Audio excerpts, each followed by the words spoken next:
इस वीडियो में हम डिस्कस करेंगे रिगार्डिंग चैप्टर 12 ऑफ पाइथन। सो यहाँ पे जो टॉपिक है दैट इज़ पाइथन लूप्स। सो सबसे पहले कुछ जनरल कॉन्सेप्ट देख लेते हैं रिगार्डिंग लूप्स। तो देखिए, सबसे पहले टेबुलर फॉर्म में देखते हैं लूप्स क्या क्या है जो हम यहाँ पे स्टडी करेंगे। सो ये है name of the loop, then loop type and description. Basically 3 types के लूप हम देखेंगे यहाँ पे, दैट इज़ वाइल लूप, और यही मेजरली यूज़ होते हैं, while, for loop and nested loops. ठीक है, रिलेटेड टू पाइथन हम ये लूप्स देखेंगे, while loop, for loop and nested loop. So while loop क्या होता है? रिपीट्स अ स्टेटमेंट और group of statements while a given condition is true. It tests the condition before executing the loop body. देखिए, कोई condition होती है, वो यदि ट्रू है या फॉल्स है, उसके बेस पे वो लूप में नेक्स्ट स्टेप में एंटर किया जाता है, और फिर वो जो भी स्टेप्स हैं, कोड जो भी लिखा हुआ है, वो जो भी स्टेप्स हैं दैट विल गेट एग्जीक्यूटेड, वो एग्जीक्यूट होंगे वो स्टेप्स, एंड देन वो एक एग्जीक्यूशन कंप्लीट हो जाएगा। ये लूप चलता ही रहेगा जब तक वो गिवन कंडीशन जो वाइल लूप के अंदर दे रखी है, वाइल में जो कंडीशन दे रखी है वो जब तक ट्रू रहेगी तो लूप के वो स्टेटमेंट्स एग्जीक्यूट होते रहेंगे, और जब वो कंडीशन फॉल्स हो जाएगी तभी जो है लूप से बाहर नेक्स्ट एग्जीक्यूशन होगा, मतलब लूप से बाहर आ जाया जाएगा। मतलब एग्जीक्यूशन फिर कहाँ से होगा? जो लूप के बाद का स्टेटमेंट है वहाँ से। ठीक है, तो इसमें क्या होता है, लूप के बॉडी में एंटर करने से पहले एग्जीक्यूट होती है वो कंडीशन। ठीक है, before executing the loop body condition check होती है। ऐसे ही अब फॉर लूप देखते देखिए डिटेल में, तो जैसे जैसे हम एग्जाम्पल देखेंगे वैसे क्लियर हो जाएगा ये कॉन्सेप्ट। ना फॉर लूप में क्या होता है? This type of loop executes a code block multiple times and abbreviates the code that manages the loop variable. ये भी हम देखेंगे, इसमें कोड ब्लॉक को मल्टीपल टाइम एग्जीक्यूट किया जाता है और एक सिंगल स्टेटमेंट में हम कंडीशन इंक्लूड कर देते हैं। नेस्टेड लूप्स क्या होता है? We can iterate a loop inside another loop. जब एक लूप के अंदर दूसरे लूप का यूज़ किया जाता है उसको नेस्टेड लूप्स कहा जाता है। सो ये हो गए कुछ बेसिक लूप्स। अब देखते हैं कुछ इंपॉर्टेंट पॉइंट्स। तो यही लूप्स थे, इसी को लिखा गया following loops. The following loops are available in Python to fulfil the looping needs. तो लूपिंग के नीड्स को फुलफिल करने के लिए पाइथन में जिन लूप्स का यूज़ होता है वो होते हैं ये 3, while loop, for loop and nested loops. Python offers 3 choices for running the loops. 3 choices है जो कि हम देख चुके हैं।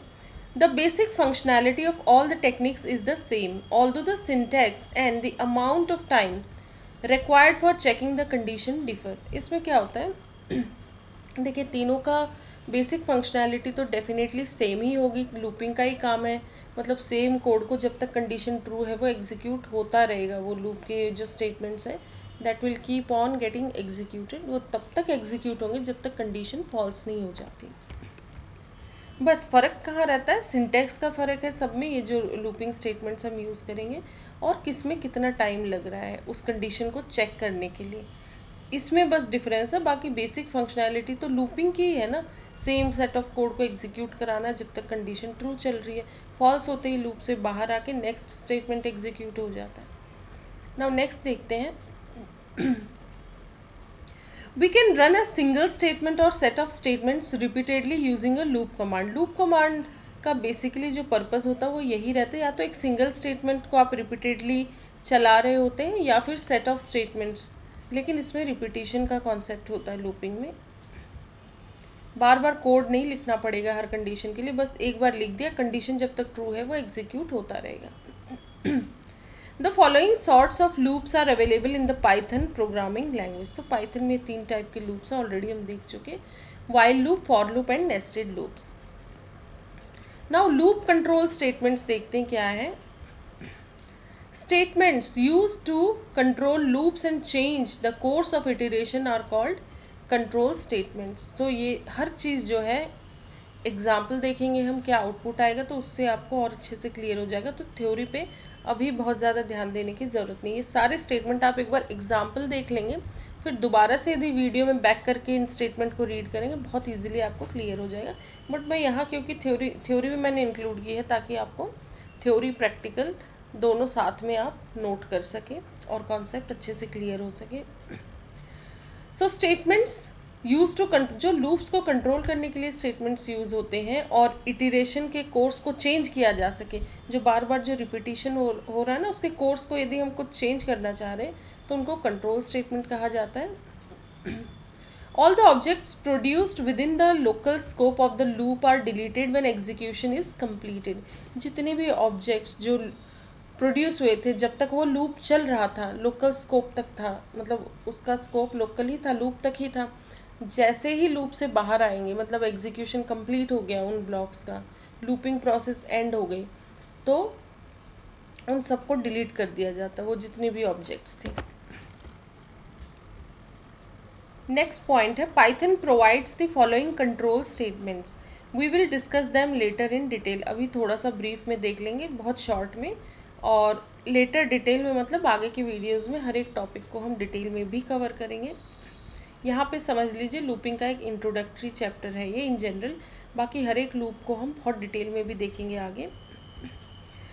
Let us quickly go over the definitions of these loop control statements. अब कुछ इनकी definition भी देख लेते हैं और क्या क्या statements है वो भी देखते हैं। तो ये 3 टाइप के statements हम देखेंगे पाइथन लैंग्वेज से रिलेटेड, और ये इनका description है, name of the control statement, और ये description है।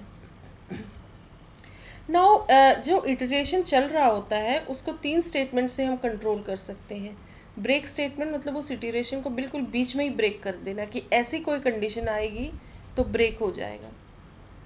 कंटिन्यू स्टेटमेंट, लेकिन इसको डिटेल में देखेंगे कि होते क्या है, विद एग्जांपल भी देखेंगे। तो ब्रेक, कंटिन्यू एंड फिर एक पास स्टेटमेंट होता है। ब्रेक स्टेटमेंट क्या है? This command terminates the loop's execution and transfers the program's control to the statement next to the loop. Break जहाँ यूज़ हो गया, जैसे कोई कंडीशन चल रही थी, अभी एंड नहीं हुआ है लूप, लेकिन हमने कोई कंडीशन डाल दी कि यदि ऐसा कुछ ये चीज़ मिल गई ये कंडीशन, तो ब्रेक करने के लिए हमने इंस्ट्रक्शन डाल दिया, तो उसमें क्या होगा, आगे की पूरी लूपिंग रुक जाएगी और वो नेक्स्ट जो लूप से बाहर का स्टेटमेंट है दैट विल गेट एग्जीक्यूटेड। ठीक है, वो स्टेटमेंट एग्जीक्यूट हो जाएगा, बाकी लूपिंग वहीं पे रुक जाएगी। नाउ नेक्स्ट देखते हैं। बाकी देखिए सारी चीज़ें मैं बार बार कह रही हूँ, थ्योरेटिकली मैं सिर्फ रीड कर रही हूँ, इस पर एकदम से आप रुक मत जाइए कि नहीं ये तो और डिटेल में जानना, तो और डिटेल के लिए थोड़ा सा आप वेट कीजिए, आगे एग्जाम्पल भी आएंगे, आउटपुट भी देखेंगे हम उसका। एक बार एक फ्लो में वीडियो आप देखते जाइए। नाउ कंटिन्यू स्टेटमेंट क्या होता है? This command skips the current iteration of the loop. इसमें कंटिन्यू में बस क्या होता है, जहाँ कंटिन्यू यूज़ किया है वो उस इटरेशन को बस स्किप कर देता है, लेकिन आगे का फिर वो कंटिन्यू हो जाता है। कि ये कंडीशन यदि ट्रू होती है तो कंटिन्यू का मतलब वो एग्जीक्यूट नहीं होगी जो भी है उस स्टेप की, बस आगे कंटिन्यू हो जाएगा प्रोसेस, लूपिंग प्रोसेस। अभी लूप से बाहर नहीं आना कंटिन्यू में। ब्रेक और कंटिन्यू में यही डिफरेंस है। ब्रेक में भी एग्जीक्यूशन रुक रहा है, लेकिन वो सीधा फिर कंट्रोल लूप से बाहर आ जाता है। कंटिन्यू स्टेटमेंट में क्या है, एग्जीक्यूशन तो यहाँ भी रुक रहा है, लेकिन लूप का ही नेक्स्ट फिर इटरेशन शुरू हो जाएगा, मतलब नेक्स्ट जो भी नेक्स्ट इटरेशन आ जाएगा, वो प्रोसेस नहीं एंड होगी।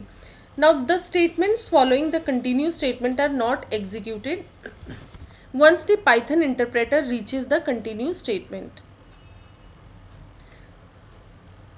नेक्स्ट आ जाएगा, मतलब उस कंडीशन के लिए बस एग्जीक्यूट नहीं होगा। पास स्टेटमेंट क्या होता है? The pass statement is used when a statement is syntactically necessary but no code is to be executed. Pass statement का यूज़ तब होता है जब एक स्टेटमेंट सिंटैक्टिकली नेसेसरी होता है सिंटैक्स पॉइंट ऑफ व्यू से, लेकिन उसमें कोई कोड एग्जीक्यूट नहीं होता। बाकी ये सारी चीज़ें हम एग्जाम्पल से देखेंगे। सो कितने कंट्रोल स्टेटमेंट्स हो गए? ब्रेक, कंटिन्यू एंड पास। ठीक है, अब नेक्स्ट देखते हैं। सो ये पॉइंट्स आप दोबारा से रीड कर सकते हैं, लूप कंट्रोल स्टेटमेंट्स। अब देखते हैं जनरली कि ये लूप्स होते क्या हैं, बाकी डिटेल में भी अपकमिंग चैप्टर्स में हम देखेंगे। यहाँ भी कुछ एग्जांपल्स कवर करेंगे हर लूप से रिलेटेड। सो सबसे पहले देखते हैं the for loop. Pythons for loop is designed to repeatedly execute a code block while iterating through a list, tuple, dictionary or other iterable objects. In Python. देखिए बहुत सारे कुछ ऐसे स्टोरेज कंटेनर कह सकते हैं या वेरिएबल्स कहते हैं जिसमें एक साथ मल्टीपल आइटम्स या ऑब्जेक्ट्स को स्टोर किया जाता है। सो पाइथन में वो होते हैं। देखिए ये भी अब नेक्स्ट अपकमिंग वीडियोस में बहुत डिटेल में मैं डिस्कस करने वाली हूँ कि लिस्ट क्या है, टपल क्या है, डिक्शनरी क्या है। ये कुछ इटरेबल ऑब्जेक्ट्स हैं पाइथन से, बहुत सारे मतलब ऑब्जेक्ट्स इसमें हम यूज़ कर सकते हैं। लिस्ट है, अलग अलग तरीके से स्टोर होते हैं, इनमें ब्रैकेट्स भी डिफरेंट डिफरेंट यूज़ होती है। देन टपल बहुत इंपॉर्टेंट टर्म्स है ये पाइथन पॉइंट ऑफ व्यू से। लिस्ट, टपल, डिक्शनरी या फिर और भी इटरेबल आइटम्स ऑब्जेक्ट्स हैं, तो उनमें जितने भी ऑब्जेक्ट्स हैं उनकी वैल्यू को लेते हुए इटरेट करना यदि एक कोड ब्लॉक को, तो ये पाइथन फॉर लूप बहुत यूजफुल है वहाँ पे। The process of traversing a sequence is known as iteration. एक सीक्वेंस है, उसको आइटम बाय आइटम हमें उस कंडीशन को चेक करते चले जाना है।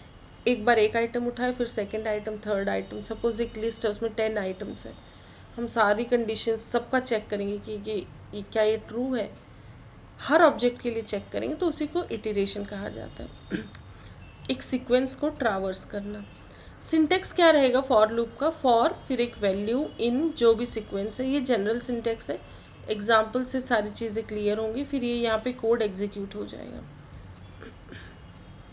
In this case, the variable value is used to hold the value of every item present in the sequence before the iteration begins until this particular iteration is completed. Loop iterates until the final item of the sequence are reached. तो इसमें क्या होगा? Suppose sequence हम लेके चल रहे हैं, suppose 10 items है, एक लिस्ट ही मान के चलिए। तो वैल्यू में सबसे पहले सपोज 1 to 10 करके वैल्यू भी स्टोर्ड है, 10 आइटम्स भी है और उनकी वैल्यूज़ की बात करें एग्जैक्ट तो 1 2 3 4 इस तरीके से। तो फॉर वैल्यू जब तक 1 है तो फिर कोड ब्लॉक होगा। फिर फॉर वैल्यू 2, जब तक ये पूरी सीक्वेंस रन नहीं हो जाती तब तक ये कोड रन होता रहेगा। अब इसके कुछ एग्जाम्पल भी देखेंगे। देखिए एग्जाम्पल के थ्रू चीज़ें और अच्छे से क्लियर होंगी।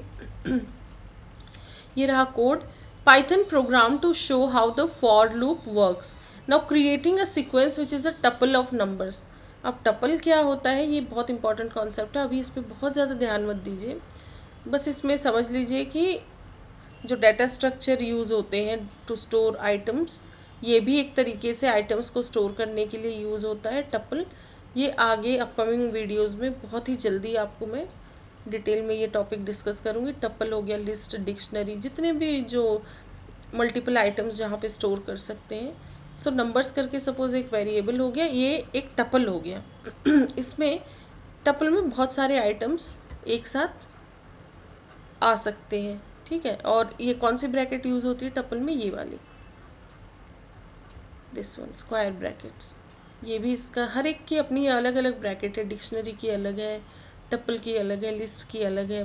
और इसमें क्या होता है, टपल में चेंज नहीं कर सकते, कुछ आइटम्स फिक्स्ड हैं, मतलब इम्यूटेबल होते हैं टपल। लिस्ट में क्या, देखिए लिस्ट और टपल लगभग सेम दिखेंगे, सिमिलर, लेकिन दोनों में मेजर डिफरेंस यही होता है। कुछ चीज़ें देखिए यहीं मैं डिस्कस करूँ, बाकी अपकमिंग वीडियो में भी, वीडियोस में आगे जो आएंगे तो टपल, लिस्ट को और डिटेल में बताऊंगी मैं, बट फिर भी कुछ पॉइंट्स में यहाँ भी डिस्कस करती चलूँगी। लिस्ट में क्या होता है, आइटम्स आर म्यूटेबल, उनको चेंज किया जा सकता है। टपल में आइटम्स आर इम्यूटेबल, एक बार जो सेव हो गए, हम रिप्लेस नहीं कर सकते, कुछ छेड़छाड़ नहीं कर सकते इसके साथ। Now variable to store the square of the number. एक हमने वेरिएबल लिया स्क्वायर, उसमें सपोज हमने नंबर का स्क्वायर स्टोर करना है, तो पहले इनिशियली सपोज 0 वैल्यू दे दी हमने उसे। एक एम्प्टी लिस्ट हम क्रिएट करेंगे स्क्वायर्स करके, ठीक है, ब्रैकेट वही है लेकिन एम्प्टी, अभी कोई आइटम नहीं है उसमें। Creating a for loop. अब फॉर लूप क्रिएट करना, तो for value in numbers, numbers ये है जब तक ये वैल्यूज़ है, कितनी वैल्यू है, 3 12 है, बाकी आप भी काउंट कर लीजिएगा। तो जब तक ये एक बार 4 पिक होगा, फिर 2 6 7, तो सबसे पहले कौन सी वैल्यू पिक होगी, 4। सीक्वेंस में चलता रहेगा ये फॉर लूप। तो फॉर वैल्यू इन नंबर्स, यदि 4 नंबर्स में है देन उसका स्क्वायर यहाँ पे आ जाएगा। स्क्वायर इक्वल टू वैल्यू का स्क्वायर, मतलब 4 4 जा 16, 4 into 4। Squares dot append square, ये हम स्ट्रिंग्स में देख चुके हैं। अपेंड का मतलब वो एक साथ आ जाएगा, लेकिन यहाँ पे जो है अपेंड समटाइम्स क्या है साथ साथ भी लिखा रहता है, और अपेंड का मतलब कई बार एडिशन भी हो जाता है। सो देखेंगे क्या है आउटपुट में, समझ में आएगा हमें। सो ये कोड हो गया, ठीक है, ये फॉर लूप है। नाउ प्रिंट क्या होगा, the list of squares is, वो कंप्लीट, ये स्क्वायर्स में जो भी फाइनली, ये देखिए जो एम्प्टी लिस्ट क्रिएट हुई थी, अब स्क्वायर्स में अपेंड होते जाएंगे। देखिए ये जो स्क्वायर आते जा रहे हैं ना, ये कौन सी लिस्ट में आते जा रहे हैं, स्क्वायर्स में। अपेंड मतलब सिर्फ ऐड, आइटम्स ऐड होते जाएंगे। सबसे पहले 0 थी तो 0 तो खैर कुछ है नहीं, हम फर्स्ट आइटम लेते, सपोज 4 है तो सबसे पहला स्क्वायर क्या आएगा, 16। तो स्क्वायर्स वाली लिस्ट में इसमें ये लिस्ट बनती चली जाएगी। क्या वैल्यू सेव हो गई, 16, ठीक है। फिर कॉमा, नेक्स्ट क्या है, 2 आइटम पिक हुआ, ये देखिए सेकेंड आइटम 2 है ये वाला। फिर नेक्स्ट इटरेशन में क्या होगा, वैल्यू सपोज 2 आ गई, 4 तो हो चुकी है एग्जीक्यूट, 2 इन नंबर्स तो 2 है नंबर्स में, तो 2 का स्क्वायर क्या हो जाएगा, 4, तो वो अपेंड हो जाएगा किसमें, इस लिस्ट में। इस तरीके से जो है जब तक ये सारे आइटम्स का स्क्वायर्स नहीं आ जाता, फाइनली ये फिर प्रिंट हो जाएगी। The list of squares is, squares करके और ये वैल्यू आ जाएगी। अब देखते हैं क्या है आउटपुट। ये देखिए लिस्ट और टपल में ब्रैकेट सेम है, बट वही होता फाइनली लिस्ट में चीज़ें चेंज हो जाती, म्यूटेबल है। तो लिस्ट ऑफ स्क्वायर्स देखिए, हर आइटम का स्क्वायर इस स्क्वायर्स लिस्ट में ऐड हो गया। और ये किसके स्क्वायर्स हैं, जो हमने टपल में आइटम्स लिए थे नंबर्स में। तो वैल्यू इन नंबर्स एक एक करके हर वैल्यू का स्क्वायर होता चला गया, और वो स्क्वायर्स वाली जो लिस्ट में उसमें ऐड होता चला गया, इसीलिए अपेंड यूज़ किया गया, डॉट अपेंड। और फाइनली हमें इस तरीके से आउटपुट मिलेगा। इसको थोड़ा सा अपने लेवल पे भी थिंक कीजिएगा, ठीक है, अपने आप चीज़ें समझ में आ जाएंगी। सबसे पहले ये पॉइंट पढ़िएगा, एक बार कंप्लीट देखने के बाद हो सके तो वीडियो को दोबारा भी देखिएगा या फिर एटलीस्ट थोड़ा बैक करके ज़रूर आप लोग देखा करिए। Now using else statement with for loop, for loop के साथ एल्स स्टेटमेंट का यूज़ देखेंगे हम। As already said, a for loop executes the code block until the sequence element is reached. The statement is written right after the for loop is executed, after the execution of the for loop is complete. तो for loop execute होगा, executes the code block, जब तक वो sequence complete नहीं हो जाती तब तक वो कोड रन होगा। जैसे हमने पीछे एग्जाम्पल में देखा, जब तक वो टपल के सारे आइटम्स यूज़ नहीं हो गए तब तक वो कोड रन करता रहा और स्क्वायर्स ऐड होते रहे हर नंबर के। The statement is written right after the for loop is executed. तो फॉर लूप जैसे ही एग्जीक्यूट हो गया तो उसका जस्ट नेक्स्ट स्टेटमेंट एग्जीक्यूट हो गया। The statement is written right after the for loop is executed after the execution of the for loop is complete. For loop का एग्जीक्यूशन कंप्लीट होते ही, जैसे यहाँ पे देखिए ये फॉर लूप कंप्लीट हुआ, इसके बाद फिर कौन सा स्टेटमेंट था, प्रिंट का, तो ये एग्जीक्यूट हो गया।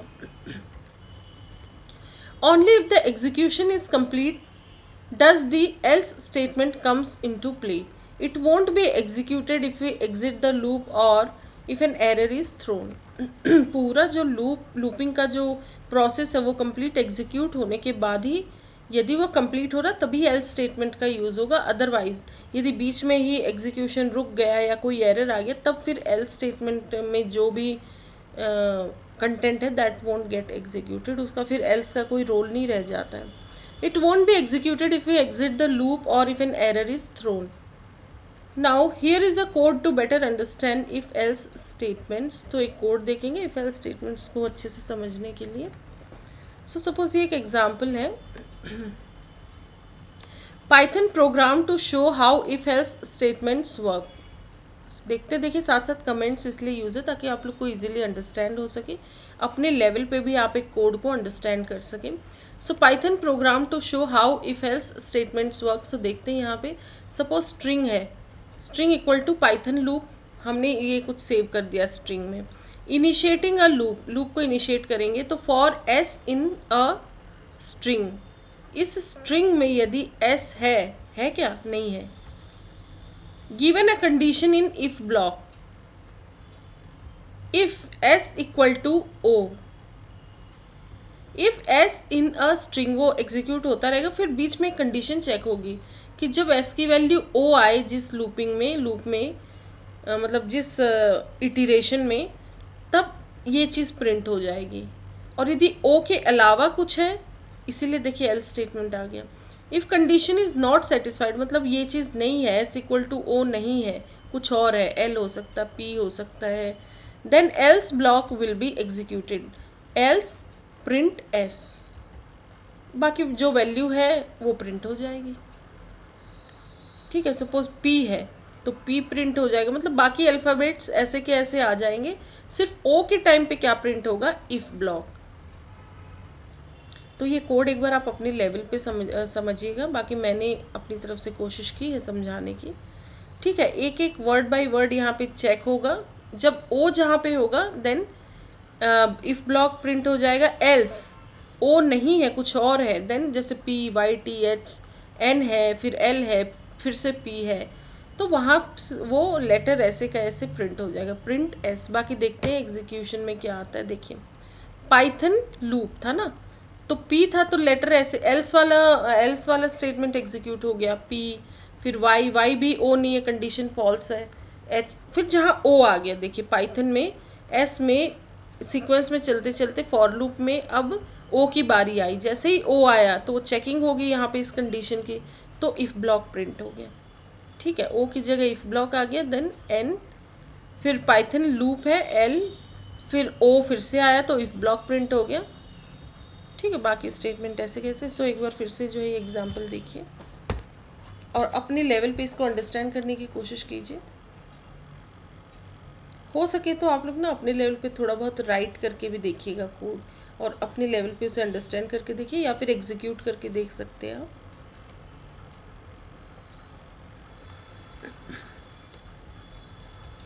Now similarly using else with for loop. अब else using else with for loop वो देखते हैं हम कैसे आएगा। फॉर वैल्यू, इसका सिंटेक्स दे दिया है एल्स विद फॉर लूप का। For value in sequence executes the statements until sequences are exhausted, else executes these statements when for loop is completed। देखिए वो तो else within for loop हमने use किया था, अब execute होने के बाद जो else यूज़ होगा वो हम देख लेते हैं। अब जैसे देखिए Python program to show how to use else statement with for loop, creating a sequence. Suppose हमने सीक्वेंस है, सीक्वेंस ही लिस्ट हो गई, टपल हो गई, इन सब में सीक्वेंसेस मतलब लिस्ट ऑफ आइटम्स स्टोर होते हैं, ग्रुप ऑफ आइटम्स। सो एक टपल अंडरस्कोर करके हमने ले लिया, ऑब्जेक्ट ही की तरह ट्रीट होती सारी चीज़ें पाइथन में। इक्वल टू ये हो गई आइटम्स हमने ले लिए इसमें। Now initiating the loop. So देखिए यहाँ पे जैसे ये ब्रैकेट यूज़ हो गई है, तो ये कुछ और भी हो सकता है, हमने नाम टपल दे दिया है सिर्फ। ठीक है, किस में क्या ब्रैकेट यूज़ होती, सेट्स में कौन सी होती, लिस्ट में कौन सी, डिक्शनरी में कौन सी, और टपल में कौन सी। ये बड़े सिमिलर सी चीज़ें लगेंगी आप में, लेकिन इनमें ब्रैकेट्स का फ़र्क रहेगा और कुछ फर्क मतलब इम्पॉर्टेंट जो है इनमें डिफरेंसेस हैं वो हम वीडियो में आगे देखेंगे। तो अभी ध्यान मत दीजिए अभी लिस्ट टपल इन सब में, बस आप समझ के चलिए कि कुछ आइटम्स है, वन बाय वन वो फॉर लूप उन्हें एग्जीक्यूट करेगा। नाउ इनिशिएटिंग द लूप, इसमें for value in tuple, values check होंगी कि वो जब तक टपल में वैल्यूज हैं रन हो रही हैं। If value %2 not equal to 0 print value. Value %2 का मतलब होता है वैल्यू को जब 2 से डिवाइड करेंगे तो जो रिमाइंडर आएगा, तो वैल्यू %2 मतलब 2 से डिवाइड करिए, जैसे 3 फर्स्ट वैल्यू कौन सी आई है 3, सपोज यहाँ लेते हैं सीक्वेंस 3 से शुरुआत हुई है, 3 तो है टपल में, अब 3 को 2 से डिवाइड करके देखिए 3 डिवाइडेड बाई 2, रिमाइंडर कितना आ रहा है, इस तरीके से देख लीजिए 3 डिवाइडेड बाई 2, तो रिमाइंडर कितना आएगा 3 2। आपको ये डिविडेंड नहीं लेना है, मतलब ये जो आएगा यहाँ पे वो चीज़ नहीं लेनी है, this is not the output, यहाँ रिमाइंडर होता है आउटपुट जब परसेंट के केस में, तो 2 1 2। ठीक है, सो रिमाइंडर कितना आया हमारे पास 1। तो यदि वैल्यू %2 मतलब उस वैल्यू को जब 2 से डिवाइड करेंगे और रिमाइंडर यदि 0 नहीं है, दैट मीन्स देखिए 0 होता कोई भी चीज़ 2 से डिविजिबल है तो उसको क्या कहते हैं, इवन। और 2 से डिविजिबल नहीं है, तो ऑड, तो इवन ऑड की कंडीशन यहाँ चेक हो रही है। तो वैल्यू जब 2 से डिवाइड करेंगे और उसका रिमाइंडर यदि 0 नहीं है, तो अभी तो 0 नहीं है, दैट मीन्स जब भी ऑड नंबर है तो वो यहाँ प्रिंट हो जाएगा, प्रिंट वैल्यू, तो 3। लेकिन देखिए जब नेक्स्ट आइटम आएगा 4 को 2 से वो करेंगे तो रिमाइंडर 0, तो ये कंडीशन फॉल्स हो गई, तब ये देखेंगे कि कौन सा स्टेटमेंट आएगा। अभी हम एल्स तक नहीं जा रहे, फिलहाल यहाँ सिर्फ ऑड की कंडीशन चेक हो रही है, यदि ऑड है तो वो प्रिंट हो जाएगी। फिर एल्स स्टेटमेंट में जो है, these are the odd numbers present in the tuple. So अब देखते हैं क्या है। पहले तो वो लूप कंप्लीट चला है, सारे ऑड नंबर्स सेलेक्ट हो गए, फिर बाद में एल्स का जो स्टेटमेंट है वो एग्जीक्यूट हो जाएगा, these are the odd numbers present in the tuple. तो फॉर एल्स को फॉर के साथ सो ये तो हमने फॉर लूप देख लिया। अब रेंज फंक्शन जो है वो हम नेक्स्ट वीडियो में कंटिन्यू करेंगे। सो ये सेम जो कॉन्सेप्ट है लूपिंग का, ये 2 डिफरेंट वीडियोस में आपको मिलेगा, क्योंकि अदरवाइज वीडियो बहुत लंबा हो जाएगा। सो अभी फॉर लूप तक ही देखते हैं, फिर आगे जो लूप्स हैं और ये रेंज फंक्शन, ये सब हम नेक्स्ट चैप्टर में देखेंगे। इस वीडियो में इतना ही। Thank you so much.